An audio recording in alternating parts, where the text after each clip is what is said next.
Welcome to the Giants Huddle podcast, brought to you by Citizens, the official bank of the New York Football Giants. John Schmeelk, Lance Medow with you, and we're very happy to be joined by former NFL quarterback. I should say current NFL quarterback. The retirement papers are not in, as we all know from Twitter. He is Matt Ryan, who is now also an analyst for CBS. He had the Giants and Commanders last week. He is the Giants and Jets coming up this week at 1 o'clock on Sunday on CBS. Matt, thanks so much for joining us, man. It was nice meeting you in the facility last week when you're here for your production meetings. Hope all is well. Thank you, guys. Looking forward to chatting this morning, and it was fun calling the game last week. Good win for the Giants. Yeah, so give me your 20,000 foot airplane view of kind of where the Giants are, specifically on offense. They've won their last game, but still only 23 combined points in their last two games against Washington and Buffalo. Yeah, I mean, when you look at the year in totality, I mean, the lack of offensive production, I don't want to say, but it's like impressive. You know, it's hard to be to have that lack of production. They were a little bit better last week, obviously, you know, getting some points, scoring some touchdowns in the first half. Had some more opportunities, you know, fumble in the red zone with Saquon with a real chance to put that game away in that situation. But yeah, I think they've been inconsistent, you know, when you watch them, you know, for the entirety of the year. And part of it, I mean, you guys know better than anybody, part of it is just, it's been a revolving door of offensive linemen that you're playing with. And I think that makes, you know, the game has changed so much where it's all spread out and people are talking about just the speed and all of those things, but it really hasn't changed that much. You still have to be good up front on both sides of the ball. And I thought last week was actually one of their more consistent weeks up front, where, you know, they weren't wow or you know, incredible, but there was continuity, there was effort, and I thought those guys played tough. Matt, speaking of the game of musical chairs on the offensive line, as I like to call it, I don't mean to pour salt in your wounds, but I want to bring your own experience up, because I was looking back at the archives. 2014, when you were the starter for the Falcons, 4 guys up front wound up finishing the season on IR, and I believe that happened, and it was only week 5 in the NFL season. So I'm not saying that Daniel Jones and Tyrod Taylor are in the same boat, because a lot of these guys hopefully will come back. But if you could take us through the quarterback lens, we're viewing it from the offensive line trying to build chemistry. What's it like when the guy under center has all these massive changes that he has to navigate? Yeah, it's tough. I remember that year. I think it was that year too, where we played the Vikings in Minnesota, and we had 3 or 4 guys get hurt. And we played a quarter and a half only with 4 offensive linemen. We had a tight end playing. I think it was Levine Toilolo. Yeah, that's right. He went former to left Giant tackle. too. I remember that. He went to left tackle, and so that was bad. You know, we had no chance. You know, but it's one of those things. You get under center and you go into it with the plan all week that you're going to have to trust the guys up front, even though there's a revolving door or musical chairs, like you said, and just a bunch of different guys up there up front. You almost have to trick yourself that, you know, it's going to be good, even though your brain is sitting there telling you, you know, it might not. But I thought Tyrod did a really nice job last week, and it was a point of emphasis for me that year and for us as an offense, getting the ball out quickly and then moving the pocket and trying to help out those guys up front. I think the one thing that the Giants, can do better than we were capable of doing in Atlanta is run the football. You know, when you have a guy like Saquon, who came back the last couple of weeks and running the football, to me, is really an offensive line's best friend. They don't have to sit there. They don't have to pass protect. Pass protection is always the most difficult thing for the guys up front. So, you know, for me, it was getting the ball out. It was trying to move the pocket as much as you could. And it was really doing what the Giants have done too, what they've talked about, over communicating. When you've got different guys in there, it is about over communicating and, you know, repeating calls and calling it 2-3 times just to make sure, you know, you're not letting anything slip through the cracks, because so much of offensive line play is about the guy next to you, right? And it's that trust of passing things off, understanding, you know, he's going to be in a certain spot. And when you've got that musical chairs going, I think the over communication just allows guys to play next to each other a little bit better. just to build off that answer, man, I think you partially answered this already. Put yourself in Daniel Jones' shoes for a second, right? Because Giant fans have seen Tyrod Taylor have a couple really nice games. We've gotten a lot of phone calls on our shows here about, well, is Tyrod the guy? Can you kind of get into it for fans, for a guy like Daniel, who was getting sacked and hit a literally record amount of times in those first few games? Then he loses his running back in Saquon Barkley. How difficult was it for him before that neck injury knocked him out? And how much should Giant fans take out of those couple of games without Saquon and with the issues in front of him in terms of evaluating his performance in his future? Well, I think it's one thing when you don't have running backs or an offensive line.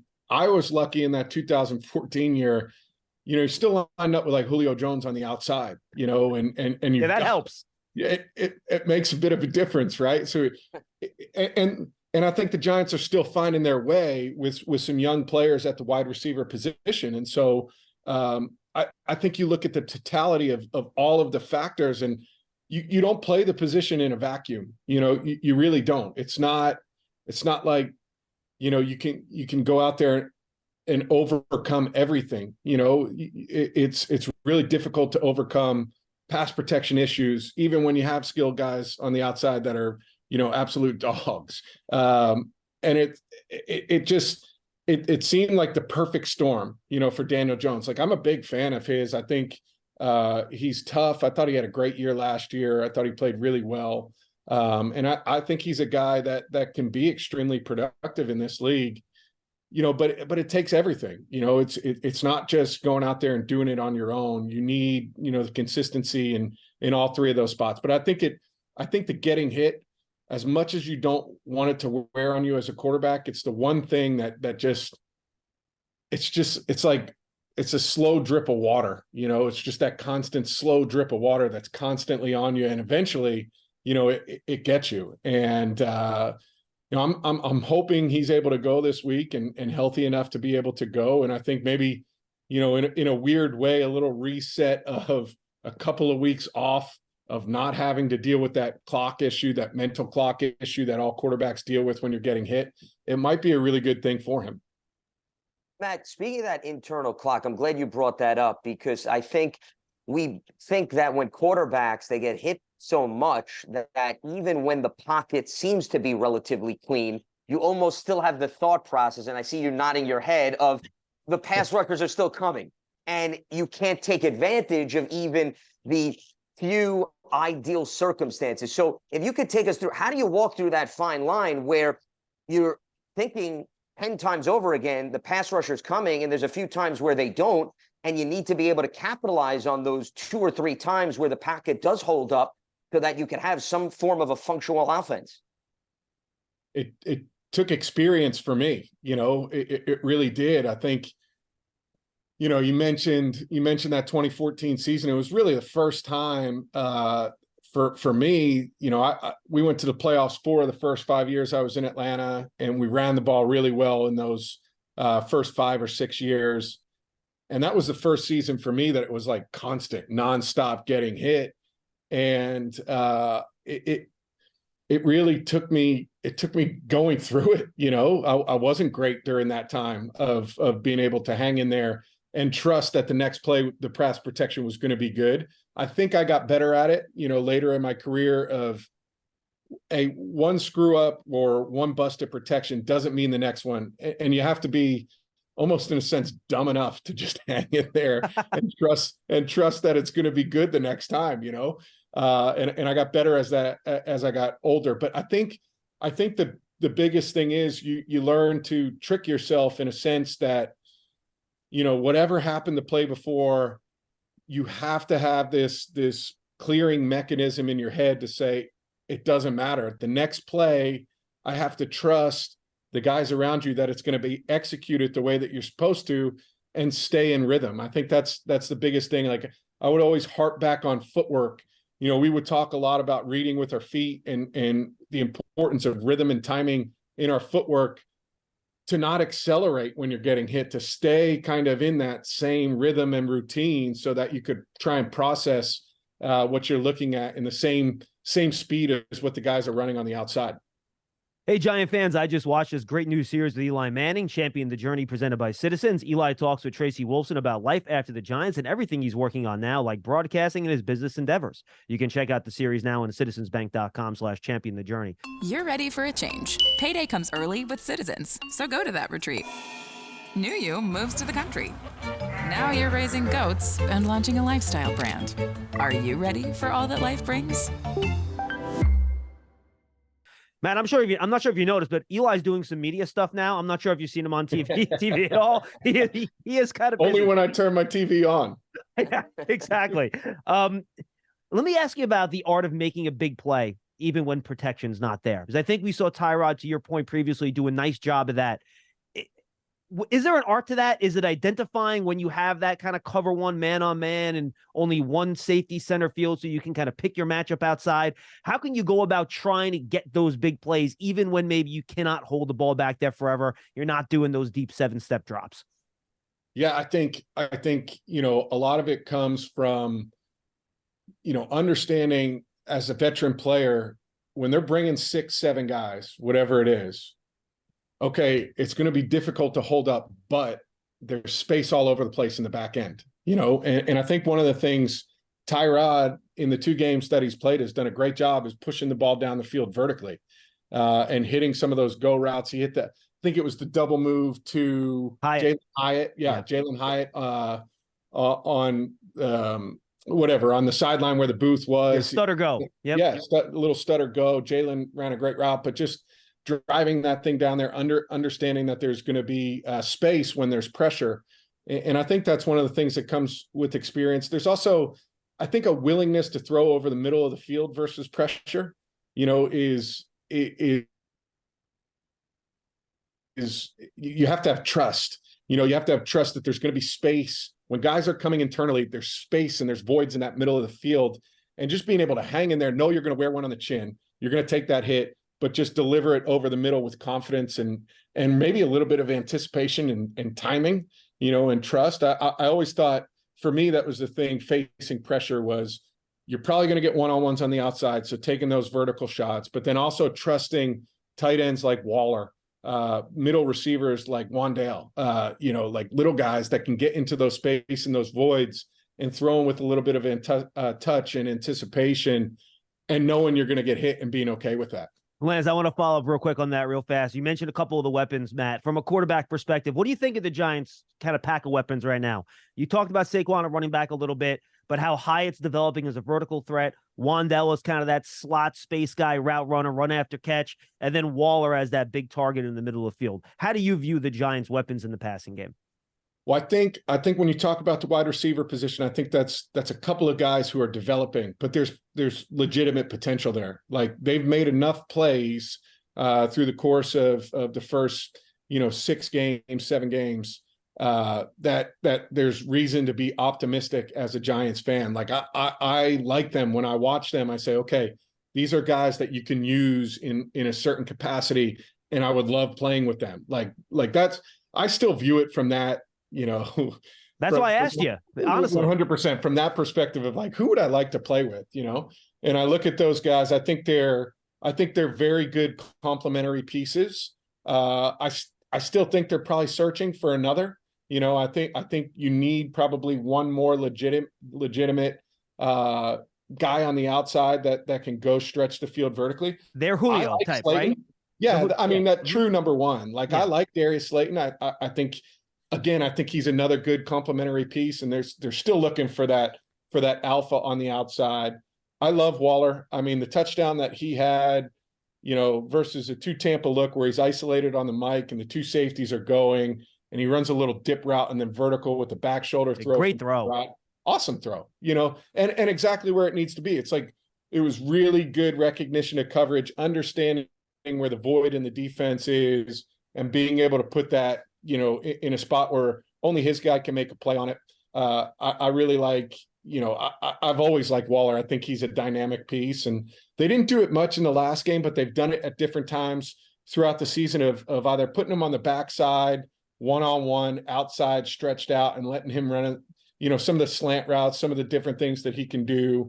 I just love the versatility of being able to move him around. So I think there's pieces there. I know they'd love to add some more. But, as you're talking about, to me, a team that really, given the cap situation, given the amount of, just the structure of where they're at, I think there's pieces here that you can build on. And I think that, that there's definite reasons for optimism, as Giants fans.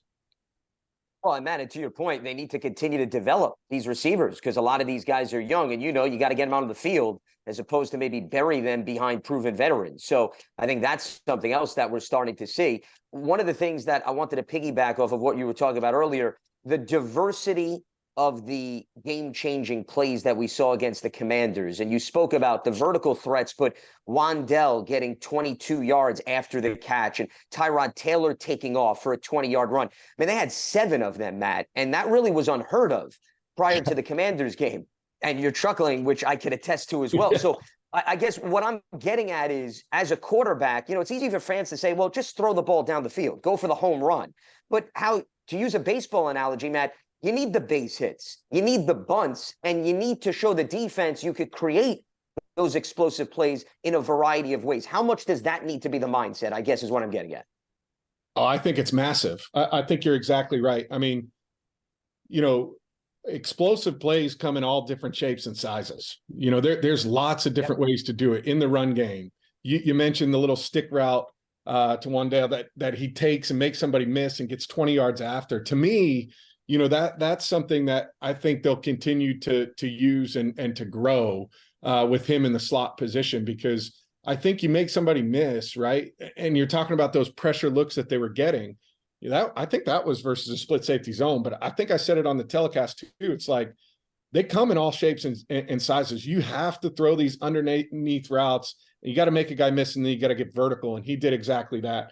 But it can't always be just thrown down the field. I mean, your percentages, it's just simple math. The further you throw it, the lower the percentage of completions are. And so, you definitely have to stretch teams that way, and you have to take your chances. And, we used to talk about it, whether it's once a quarter or, getting 4, 5, 6 shots in a game to just keep those things underneath, which is really where you want to make your living, creating explosive plays. It's the crossing routes. It's the little make somebody miss and get vertical. It's using the run game or checking the ball down to Saquon like Tyrod did. That play was interesting where Saquon scores the touchdown.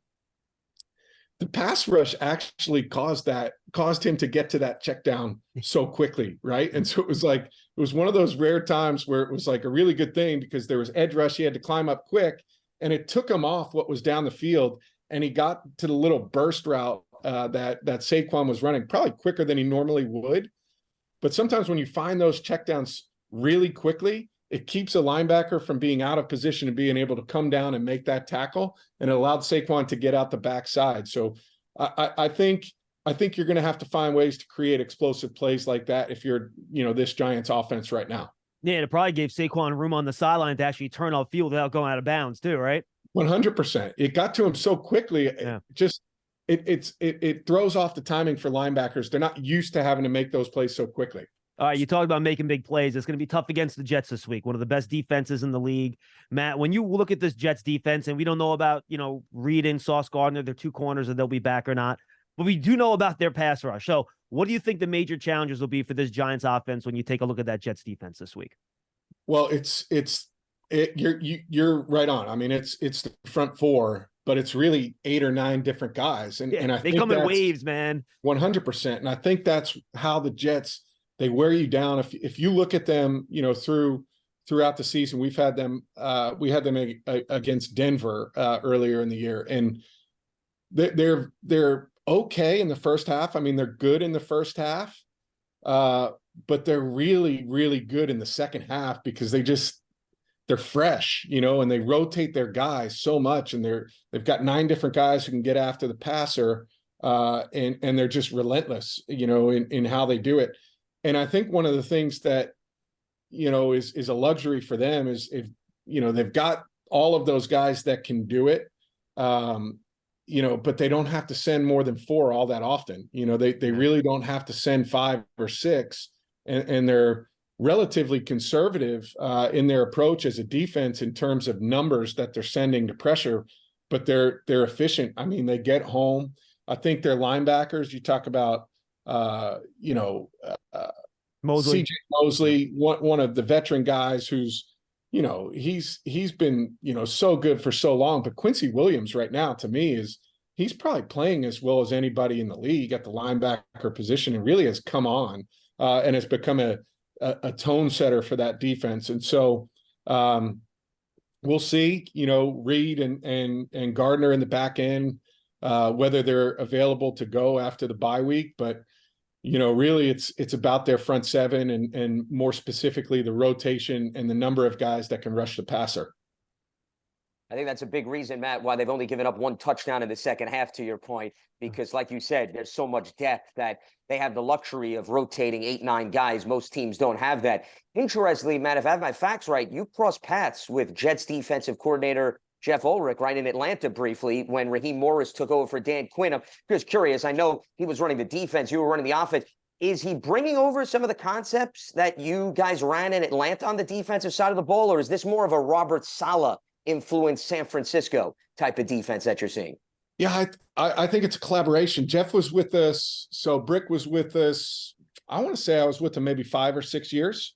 He was in Atlanta, linebackers coach, and then took over coordinator responsibilities with Raheem, during that time. And he was certainly, one of the drivers of how we scheme things in Atlanta with Dan Quinn. I think that tree is all, they've each got their own flavor on how they do things, but it's kind of like the offensive side. It's like the West Coast offense. This is like that old school Seattle defense. I think that tree, really starts, from its Seattle origins. And I think they're doing a lot of things, similar to how we did it in Atlanta and to that Seattle tree. And, they play a lot of 3D, but if you look at what they're doing now, I think they're playing more split safety coverage than we ever did in Atlanta. There's more of that mix up of like a quarters type coverage, and it just throws you off as a quarterback. It's just enough that you're unsure whether you're going to get this rotation down. It just keeps you off balance. But and this is no shade to my teammates in Atlanta, but I think they're playing with a different set of personnel, than we had in Atlanta. That slightly helps. Yes. Yeah. A little bit. I think every coach becomes better when your personnel is better. And so, I think Brick has done a good job. You love turf. You're good at it. So you start a turf biz. Business grows, your savings grow. Become the most celebrated name in turf. Are you ready for all that life brings? And the Giants have already seen two teams from that school, by the way, in Seattle and San Francisco this year. So we'll see maybe if, some familiarity with how they run that defense might help. A couple more here from Matt Ryan. Hey, Giant fans, Citizens is presenting a new video series, Champion the Journey, where Eli Manning talks to Tracy Wolfson about his elite quarterbacking skills, which help make him ready to succeed in his post-football career. Watch the series now at citizensbank.com/champion the journey. Citizens, the official bank of the New York Giants. Matt, want to flip the script here. You've played against Wink Martindale defenses and defenses that want to blitz you. Zach Wilson, young quarterback, still learning. He's cut down on his mistakes, but the overall production is still not where you want it to be. How do you think that Giants approach on defense with all their pressures? Some guys are coming, everybody's standing up, some guys drop, some guys rush, will impact a guy like Zach Wilson as he's still trying to figure things out as a young quarterback? I think it's hard. I think Wink has no conscience. That's a good way to put it. He is not scared to send it, and so, I'd expect them to go with a similar plan to what they had. I'm sure they'll change things up in a few ways, but I expect them to have a similar type approach to a young quarterback that, like you said, at times he's been a little bit better the last, couple of weeks, and I think has taken care of the football, but he's going to try and change up the timing on him, force him to not know how many guys are coming. Is this going to be 4-man, 5-man, 6-man, 7-man? You just don't know. And they can do all of those things from basically the same looks. And it makes it really difficult on you as a quarterback. And, even when it's the numbers, even when it's only 4 guys, Winkle just overload one side with 4, and so you might have the numbers, but you don't have the numbers on that side of the center, and it makes it difficult. So I think if you're a guy like Zach Wilson going into this game, it's about knowing where your outlets are. I think, the Commanders did not have a good answer, particularly in the first half of changing things up or having quick outlets. Like, even if it's not right, the ball's coming out, we're going to try and make somebody miss in space. Yeah, Matt, I'm sorry. I didn't mean to interrupt you, but I rewatched that tape.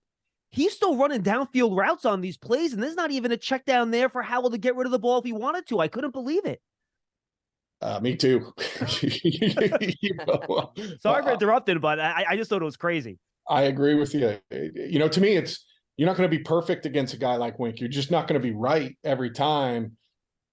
But every route needs to have some kind of answer if you're wrong for the ball to be able to come out, so that even if you're not picking up first downs, you're not letting them get home, because to me, it's a defense and it's a scheme that is energized off of getting home, getting hits on that quarterback. And I think even if you're not converting first downs, you're getting completions and you're not allowing sacks or hits. I think it becomes frustrating to a defense like that.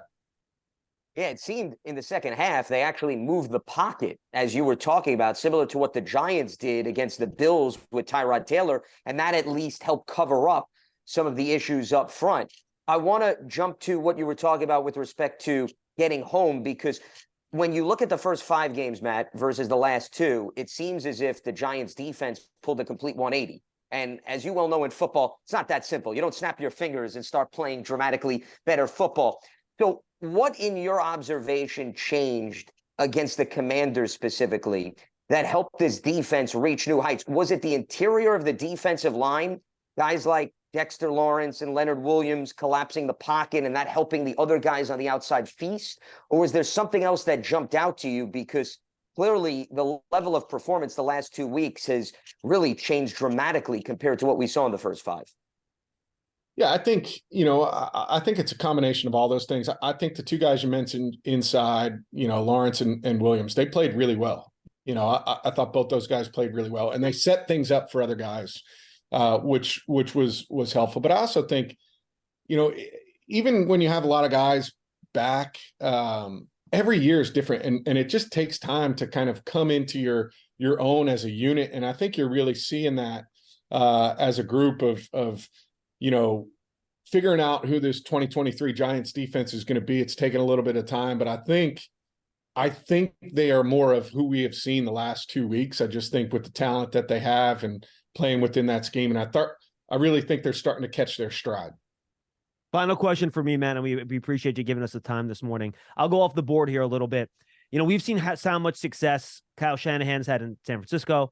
We've seen the success they've obviously had up there in Miami running that system, and obviously his guys have spawned to the Packers, to the Bengals, go down the list. And you watch those teams play, and guys just tend to be open. There seems to be space to run the ball. What is it about Kyle Shanahan's system? He was your play caller, obviously, in Atlanta when you had one of your best years. What is it about his system and the way he calls plays and just that tree that allows offenses to have the type of sustained success they've had now in this league for, more than a decade? Well, I think it's everything is based off the run game, and everything that you do in the passing game, whether it's play action or whatever, looks, feels, and smells like you're going to run the football. And I think he and those guys that have coached with them work really hard during the week of identifying, a defense's weakness and saying, this is the way we're going to attack it in the run game. And then thinking how a defense is going to counteract and try and, stop that. And then in the play action pass, trying to just replace the spot where they think they're most vulnerable. And they do it in a number of different ways. I think that at the core, though, is just marrying up everything and making it look and feel the exact same to a defense, and creating that second or second and a half of doubt, from that second level linebacker position of getting downhill and then putting something right behind it in the passing game. And they've done a really good job with that, like you said, for more than a decade. And then I think the other thing is they prioritize speed over size, and it's just a different approach, whether it's up front or at, the wide receiver position. It's about getting guys that can run, and I think Miami, you look at what Mike McDaniel has done there. I think they've put together, an incredibly fast team, excuse me, that fits all of those crossing routes, the short post, the run game. And they try and stretch a horizontal, and they try and beat you with speed with crossing routes. And they've done it better than anybody. And I realize I'm getting inside baseball here, but how do they use motion and formations to kind of complement all that stuff you just talked about too? Yeah, it's all eye candy. I mean, that's basically what it is. It's ways to disguise, the intent of what they want to do, and to just make people hesitate for a second. And they do it really well. I mean, we motioned and we shifted and motioned quite a bit in Atlanta. And I think these guys have even evolved further. I mean, there's so much more motion now than there was prior to this. It helps when you have Tyreek Hill and Jalen Waddle on the field simultaneously, and Raheem Mostert and company to drive defenses nuts. Matt, real quickly, before we let you go, I want to actually circle back to where we started in terms of personnel, and when you take personnel off the field and how that dramatically changes the outlook of the defense, because you were joking about Julio Jones. Well, in 2013, you lost him for a good chunk, right? Because he had a broken foot. And we were talking earlier about you take Saquon Barkley off the field. The assumption is, well, defenses have less to stress out on, and you don't necessarily give them any more somebody they need to double. I'm curious, when Julio was off the field, and you did have Tony Gonzalez, in fairness, and Roddy White and Harry Douglas. I don't want to poo-poo on the rest of your teammates, but how did you see the defense change compared to when he was on the field, and what Daniel and Tyrod may be going through when Saquon or somebody else of that note is not on the field? Yeah, to me, with Julio, it was always, we would get looks that we weren't prepared for because people played him differently. When he was out, I mean, certainly we wanted him in every time, but when he was out, it actually freed you up of like, okay, we're going to see the same stuff that we've seen, up until this point. So there was a level of knowing what you were going to get that came with that. And I always thought that was helpful. And then, you're not trying to force it, right? You're just distributing the ball to where it should go based on the coverage. And oftentimes we were, sometimes better at just being able to distribute at different places. But make no mistake, you want the guys out there. You want them out there because of their elite talent. That's Matt Ryan, former NFL quarterback, on the Giants Huddle podcast, brought to you by Citizens, the official bank of the Giants. He's the call on CBS on Sunday at 1:00. Make sure you go check that out. Matt, thanks so much for the time, man. We appreciate it. You're doing a great job broadcasting. I hope you're enjoying it, and we'll talk to you again down the road. Thank you, guys. That's the Giants Huddle podcast. We'll see you next time, everybody.